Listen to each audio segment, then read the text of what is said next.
On November 12, 1996, high above India, two massive passenger jets were flying directly toward each other.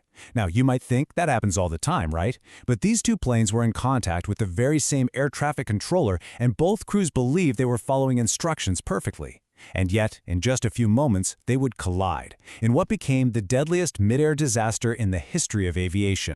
The first person to realize something was terribly wrong wasn't even the controller. It was an American pilot flying nearby. He just saw it, a sudden, brilliant flash in the sky, an orange glow where two planes should have been. In that single, horrifying instant, 349 lives were gone. And the biggest question was, how? How could this possibly happen? So, here's how we're going to break this all down. First, we'll look at the collision itself. Then, we'll get into how these highways in the sky are supposed to work. We'll introduce the two planes on their collision course, walk through the final, chilling countdown to disaster, uncover what the investigators found, and finally, look at the crucial lessons learned from this tragedy. At the very heart of this disaster, there's this terrifying paradox. Think about it. Every single day, thousands of planes crisscross the globe, all orchestrated by a system of air traffic control that has one job, and one job only: keep them from hitting each other. But on this one night, that system failed in the most catastrophic way imaginable. And we need to be really clear about the human cost here. This was just a devastating loss of life. 349 people. That's families going on holiday, workers flying to new jobs, an entire plane load of lives, and not a single one of them survived. So this is the real puzzle, the question we have to answer. One plane was told to be at 14,000 feet, the other at 15,000 feet. 1,000 feet of empty air, a standard safety buffer, was supposed to be between them. So where did that 1,000 feet go? Okay, so to really figure out what went wrong, we first have to understand how the system is supposed to work. Because the sky isn't just a big, empty space. It's actually a highly organized network of invisible roads with very strict traffic rules. The easiest way to think about it is this. Just like we have highways on the ground, pilots follow predefined routes up in the air called airways. They're like invisible tunnels that connect cities and countries, and they're designed to keep all that air traffic flowing in a smooth, predictable, and, most importantly, safe way. And here's the beautifully simple rule that keeps planes on the same airway from running into each other. If you're flying east, you fly at an odd altitude, like 35,000 feet. If you're flying west, you fly at an even altitude, say 36,000 feet. It's a basic principle, but it's brilliant. It automatically ensures that planes flying in opposite directions always have at least 1,000 feet of separation. All right, now let's meet the two aircraft at the center of our story. One was coming from Kazakhstan, the other was leaving India. They started in totally different places, heading to totally different destinations, but their paths were about to tragically intersect over a small Indian village. So we had Kazakhstan Airlines Flight 1907, an older Ilyushin jet, flying into Delhi. And then we had Saudi Arabian Airlines Flight 763, a massive Boeing 747 jumbo jet filled with passengers flying out of Delhi.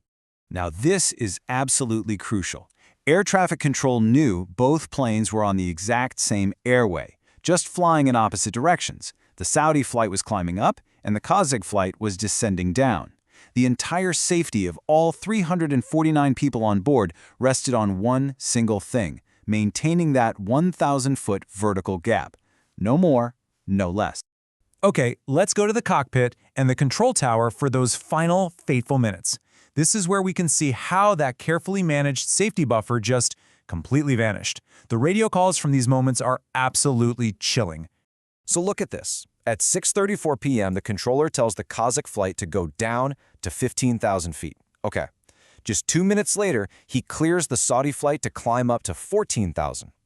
They were now stacked right on top of each other, separated only by that 1,000 feet. Now this was a standard procedure, but it left absolutely zero room for error. And here's a key piece of the puzzle. At 6:38 p.m., the first officer on that Saudi 747 came on the radio and confirmed his instruction, crystal clear. Saudia SV-763 will maintain 140, meaning 14,000 feet. This tells us the Saudi crew knew exactly what they were supposed to do, and they were doing it. But, and this is a huge but, there was a fatal weakness in the system. The crew of the Kazakhstan Airlines flight didn't speak English, which is the universal language of aviation. They had to rely on a radio operator on board to translate every single word from the controller. This extra step, this game of telephone, created dangerous delays and a massive opportunity for a deadly misunderstanding. In the aftermath, investigators had this enormous, heartbreaking job ahead of them. They had to sift through miles of wreckage and listen to the cockpit voice recorders to figure out how that 1,000-foot safety net just disappeared from the sky.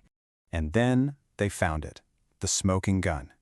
When the controller had asked the Kazakh flight for its altitude, the radio operator reported back 15,000 feet. But the flight data recorder, the plane's black box, told a completely different and horrifying story. The plane wasn't at 15,000 feet. It had already descended right through its assigned altitude and was at 14,000 feet, and still going down. It was at the exact same level as the Saudi jet. So you see, this disaster wasn't just one single mistake. It was a tragic chain reaction. First, you have the pilot error. The Kazakh pilot blew right past his assigned altitude. Second, the communication breakdown. That language barrier meant a last-second warning from the controller came too late. And finally, a technological failure. The radar at Delhi's airport was old. It could show where the planes were, but not how high they were. The controller was literally blind to the fact that his two little dots on the screen were at the very same altitude. Tragedies of this scale often become a brutal but necessary catalyst for change. The loss of 349 lives over Charkhi Dadri sent shockwaves through the entire aviation industry, forcing everyone to take a long, hard look at the systems we all trust to keep us safe in the air. And one of the biggest changes to come out of this was making a system called TCAS mandatory. Think of TCAS, or Traffic Collision Avoidance System, as the ultimate last line of defense.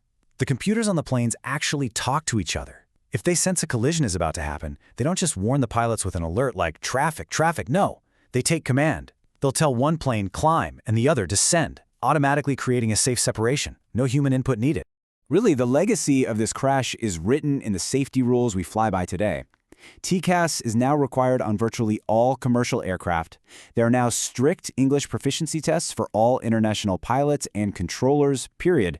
And airports all over the world have upgraded their radar so controllers can see both a plane's position and its altitude instantly. The Charkhi Dadri collision was just a brutal lesson in how a few small failures, both human and technical, can line up to create an unimaginable catastrophe. And it leaves us with a question that's more relevant today than ever before. As technology like TCAS gets more and more advanced, what is our most critical safeguard? Is it the flawless piece of tech? Or is it something much simpler? Clear, unambiguous communication between the human beings in the cockpit and on the ground?